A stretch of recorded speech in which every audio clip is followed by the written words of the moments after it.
স্থান, কাল, পাত্র ভেদে পণ্যের ধরন আর টার্গেট গ্রুপ আলাদা হলেও আসলে আমরা সবাই বিক্রয়কর্মী।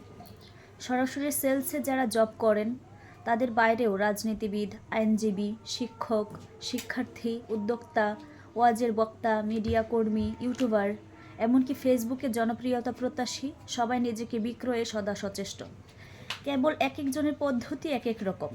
ব্যক্তিগত আগ্রহ থেকেই বইয়ের লেখক দীর্ঘদিন যাবৎ অধিকাংশ বিক্রয়কর্মীর প্রত্যাশিত সফলতা না পাওয়ার কারণ অনুসন্ধান করেছেন। পাশাপাশি এ বিষয়ে প্রায় ১.৫ ডজন বইয়ের সাহায্য নিয়েছেন। বাংলাদেশের বাস্তবতায় সংকটগুলো কাটিয়ে ওঠার ব্যাপারে নানা কৌশলও খুঁজে বের করতে সচেষ্ট ছিলেন।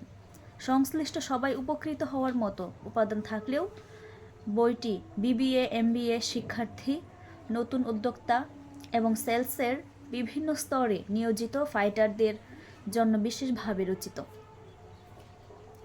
এই যে বইটির নাম হচ্ছে মস্তিষ্কের মালিকানা। 3টা বিষয় নিয়ে এখানে লেখা: মাইন্ড, মার্কেটিং, মোটিভেশন। বইটি লিখেছেন আব্দুল হামিদ। খুব সুন্দর লিখেছেন, আমার কাছে পড়ে খুবই ভালো লাগছে। আপনাদের পড়ে ভালো লাগলে না, আপনারাও যদি এরকম বই পড়তে চান, অনেক কিছু জানতে পারবেন, চিন্তা ভাবনা পাল্টাবে, অনেক কিছু নতুন নতুন চিন্তা মাথায় আসবে। ধন্যবাদ সবাইকে।